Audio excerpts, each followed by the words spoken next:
Hey everybody, welcome back to my channel. We're going to go over what's been going on in real estate, the housing market this week, specifically in Colorado Spring, and what the future looks like. What are interest rates doing? Are they going down? Are they going to continue to go down?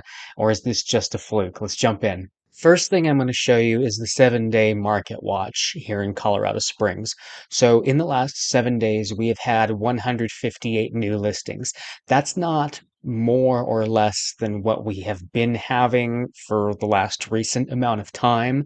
The amount of price decreases is also pretty high. You got 262 price decreases in the last 7 days. That is also not more or less than what we've been having normally, but it is to tell you that many sellers are decreasing the price on their homes. They are taking price cuts. And they're doing that because typically their homes are sitting on the market for an amount of time, a lot longer than what the sellers were expecting. And then they go, oh, I guess I'm not getting the price that I thought I was going to get. And then they do those price drops. So, fun fact or a little secret for you, if you're looking to buy in this market, is that because so many sellers are dropping their prices in an attempt to get them sold, that means there's a lot of wiggle room, typically, between what they're listing the property for and what the property actually sells for. Currently in November, we're sitting on 97.6% as far as original list price to what it actually sells for. So homes on average are getting 97.6% of what they're originally listed at, which is a bit lower than what we've been seeing in the past several months. So what I'm telling you as far as what the secret is instead of worrying about or waiting for, I should say, prices to continue to fall and say, well, I like this house, but if it was, 50K less than I would offer on it. Don't do that.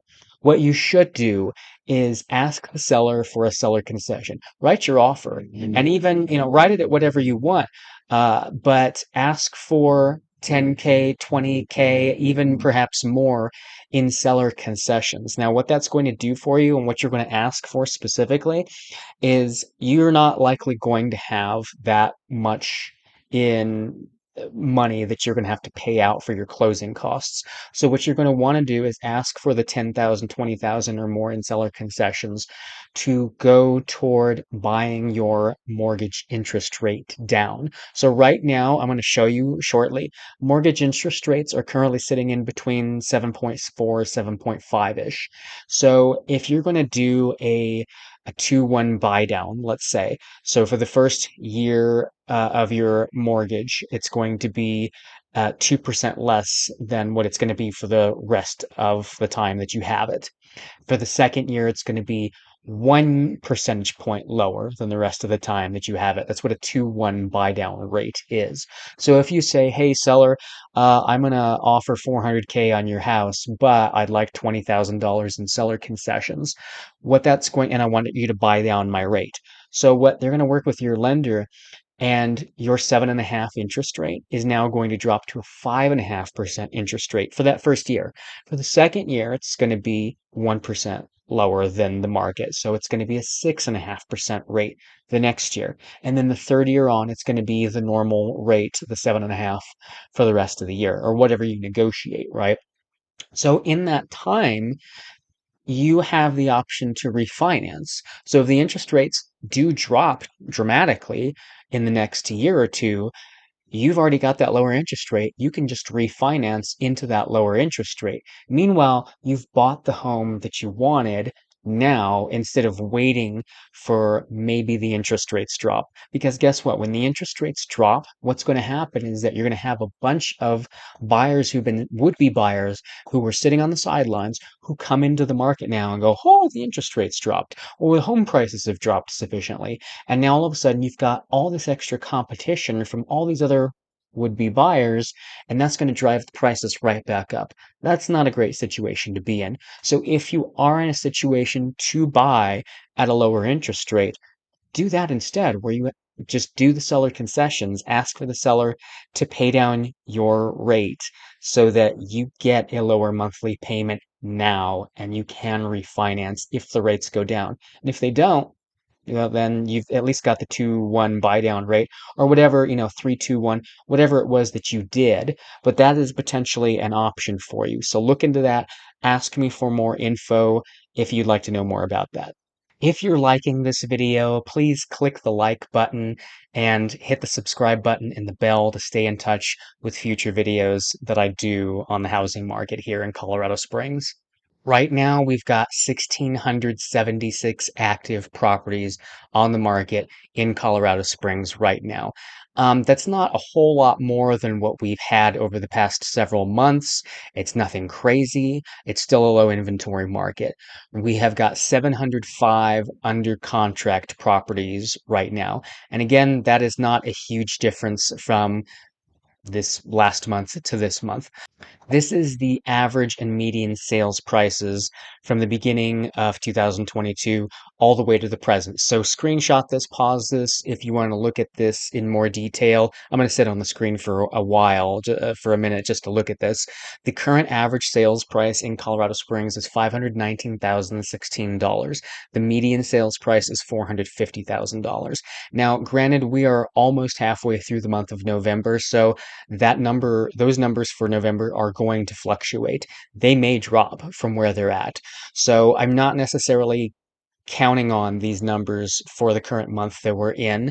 So if you want to look back historically at the data, October, we were just over $507,000 for the average sales price, and we were at $440,000 for the median sales price. You want to compare that year over year? Let's compare so this month to November last year.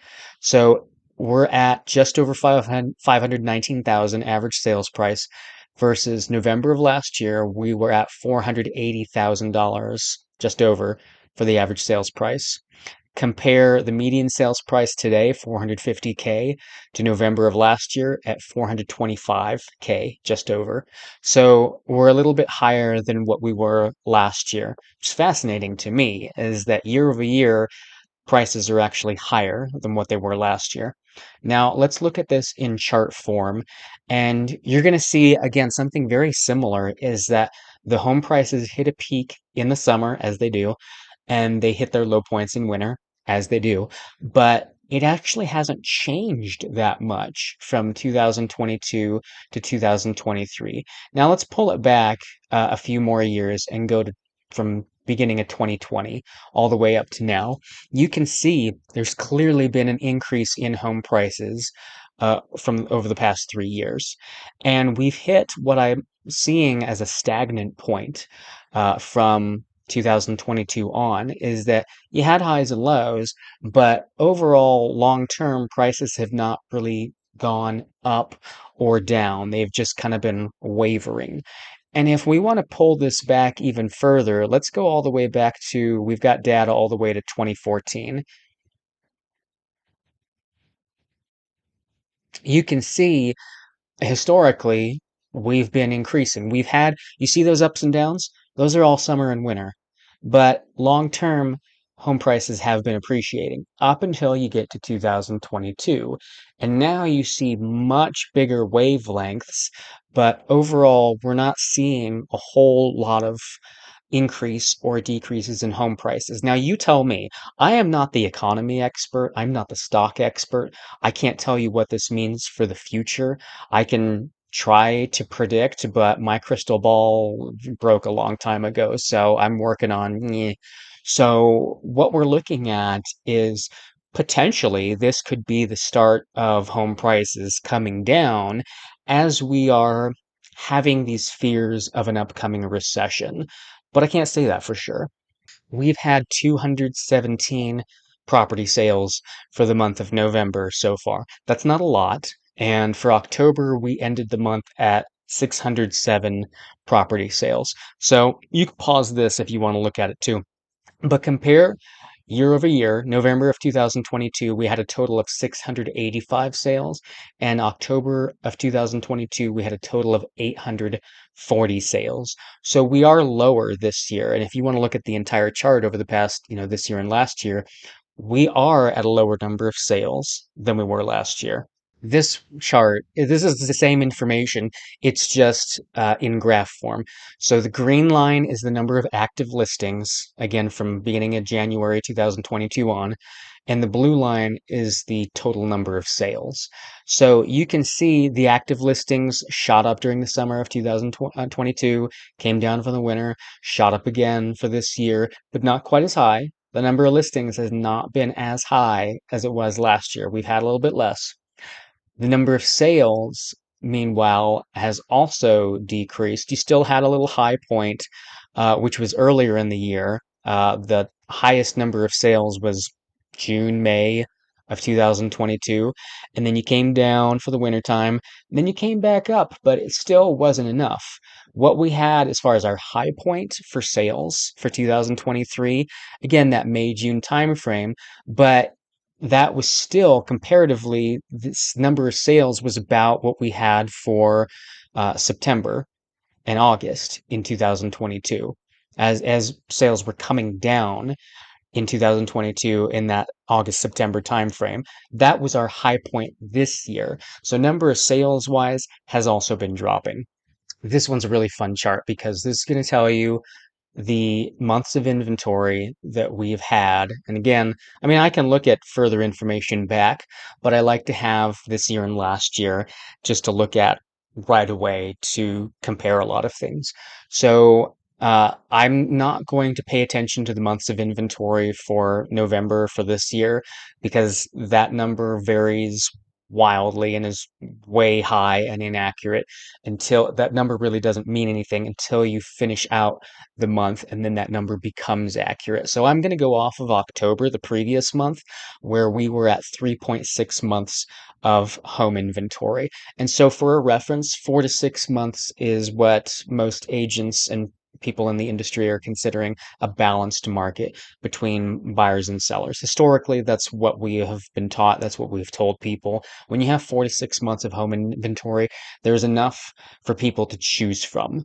And we're at 3.6 months now. So we're almost at that point where there is enough inventory versus the current number of active buyers in the market. It doesn't necessarily mean that there's so much for everybody to choose from. It's just given the number of people who are actively looking to purchase at this point in time, how much inventory is available for just them. Not just for everybody who's like, I wish I could get back in the market, but I can't afford it. People who actually are actively looking and can afford the current market.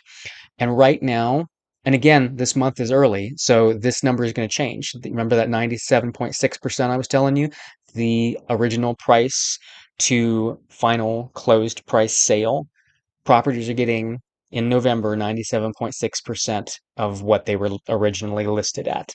Now compare that to last month, October, where properties were getting 98.2% of their asking price. So I have a feeling that November's number is fairly accurate, but again, it's going to be more accurate as we get closer to the end of the month and as we end the month. But you'll see, for the summer months of this year, you were at 100%. You were getting 100% of what you were asking for your property.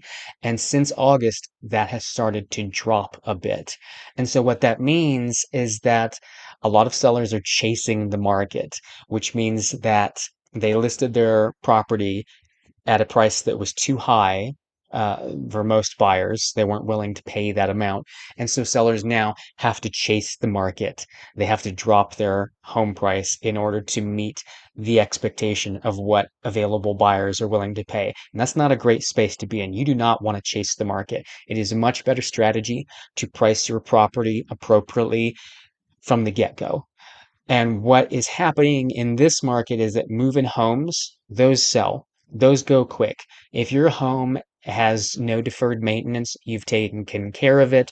If it's older and you've remodeled it, so basically a buyer or an investor who comes in does not have to do anything. They just move in and it's done. Those homes fly. They go quick. But if there is work that needs to be done, that's less appealing. And if there's work that needs to be done, nobody wants to pay top price to then have to go pour additional money into fixing up the property. So that's what I mean when I say sellers are chasing the market, is that they listed too high from the get-go, and now they're paying the price of having to drop their price in order to find a buyer who's willing to pay for it. And that leads us into how long are homes sitting on the market now. For November, you got an average of 36 days and a median of 21 days. So it's taking you 20 to 30 or more days to sell property right now. That was actually a little bit higher last month in October, but again, we're going to see how the rest of the month plays out. Those numbers are going to change a bit. So if we take October, an average of 45 days and a median of 24 days, it was still taking you a month to a month and a half to sell property. And what I was predicting earlier this year, I said this in a previous couple of videos, was I was expecting 45 to 60 days for property to sell by the end of the year. We'll see if that actually happens. But the point is that it's taking at least a month, if not more, to sell the average property. Some are taking longer because the sellers have it on the market and they're not dropping the price uh, to a point where buyers are willing to pay for it. And that's not necessarily the seller's fault because there's just not necessarily a huge amount of buyers who can afford to pay for these high prices with these high interest rates. And so that comes back down to, oh, let's go look that up right now. The two websites that I use to track what the interest rates are doing at any given second, and you can use these too, mortgagenewsdaily.com, that's the one we're looking at now, and Optimal Blue. And I'm going to go to that one right after this. So, Mortgage News Daily, here we are. The 30-year fixed rate is at 7.40%. If we scroll down to here, you can see here's what a 15-year would look like. Here's what a 30-year jumbo looks like. Here's an ARM. Don't get an ARM.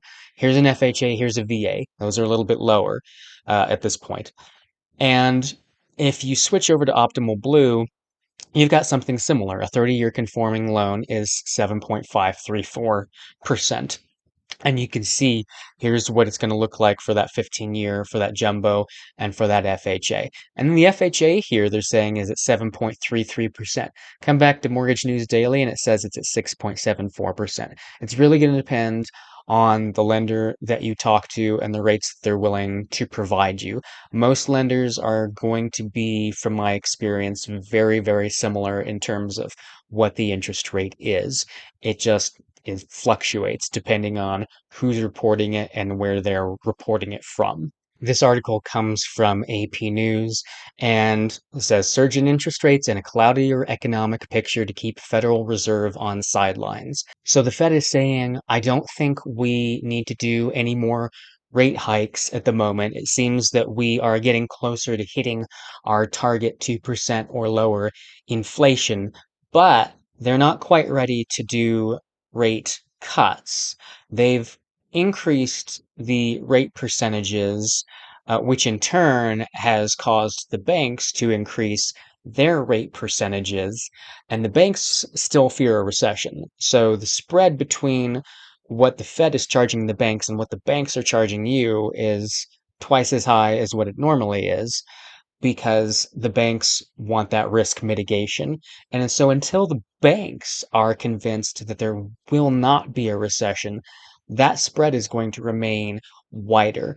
But for the Fed's purposes, the Fed has seen enough data to say we don't think we need to raise the rates anymore and increase our spread. However, we're not going to cut anything yet because we're still not fully convinced. The Fed needs at least 6 months worth of data to decide what they're going to do. They're not yet fully convinced that we're out of the ballpark here. We may still head into a recession. They don't know. Nobody knows. But the Fed wants to wait until, I'm assuming at least spring, to get enough of next year, to get enough information to determine if they're going to play cutsies. Meanwhile, jump over to their other article which says US consumers keep spending briskly even in the face of persistent inflation and high interest rates. And this is not to say people are taking vacations or buying a whole bunch of extraneous stuff that they don't need. This is just talking about people spending money on paying their bills and buying the necessities. And The news is the same as it was earlier this year, which is to say, people are eating into their savings accounts. People are utilizing their credit cards more. People are eating into their HELOC loans. Anything that they can use just to live. And so the Fed is looking at this going, huh, the economy hasn't seemed to tank like we were expecting it to. Well, yeah, it is tanking. It's just you're not seeing it because people are still spending the money. They're just spending the money on things that they need just to survive, but they're pulling it out of credit in order to do it. So, yes, we are in dire straits right now. And here's a realistic idea of what you're going to be paying per month. If you take that average sales price for November of this year, $519,016, you do a 5% down payment because who's doing 20 or 25 unless you're just loaded. You're taking that higher, going from Optimal Blues mortgage rate quote and saying 7.534%. You got an average credit score of 700-ish. This is your total monthly payment is $4,320 a month for that almost $520,000 average home. And we're calculating, you just type this in Google, is what I did. You can just easily pull this up and play with the numbers yourself. Your property taxes, $2,500 a year. It depends on the property. I'm quoting a $4,000 home insurance policy per year. And by the way, tell me what you've been seeing with home insurance because I've been hearing that some people cannot even get a policy at this point. And if they can, it's expensive. It's like 45 grand for the year. Isn't that crazy? Like I was used to getting like under 2,000 for the year and now it's just shot up. Like what is going on? You're also assuming that you've got PMI, your private mortgage insurance, because you paid less than 20%, right? And then if you got homeowners insurance, you can add that in there too. Now, I took those same numbers and I just plopped them into to switch over on that calculator from monthly payment to purchase budget. Same numbers, but in order to make that almost 520K purchase budget work, you would need to have a yearly household income before taxes of $152,500. You need to make a good sized six-figure income in order to qualify for such a property here. It's expensive here. If you got a two-person income, that's really what you need in order to make it work, unless you've got a really good STEM field job, you got a really great six-figure income job, then you can make it work. But otherwise, you're going to be priced out of the market. And this is why I say if you're looking to buy property now, there's a really good opportunity in having the seller buy down your mortgage rate by going through seller concessions and say, hey, I want 20 grand in seller concessions for this property, whatever you're offering to buy it for and take an extra 20K off of that from the seller's proceeds in order to buy down your interest rate from your lender. And you can also do that yourself without involving the seller. And you can go to your lender and say, hey, can you knock off my interest rate by a point or two for the first couple of years? And in return, I'll pay a higher long-term interest rate. And you're banking really on the interest rates coming down unless you can afford that higher interest rate payment in the future once the rate buy down has ended. But those are a couple of really good options for you. So if that's something that you're interested in, please let me know, and I'd be happy to help you with that. Now, I'm not a lender. I'm a real estate agent, so I'm not going to legitimately help you do your financing. But what I am going to do is, as a real estate agent, I'm going to help you find that house. If you're looking to sell property, I'm going to help you sell your house. And again, I'm happy to do that. That's my job. That's what I do. So if you're still here watching this and you're interested in buying or selling in the Colorado Springs area, please reach out to me and I'd be more than happy to help you with that. Thank you so much for watching, and I will see you in the next video.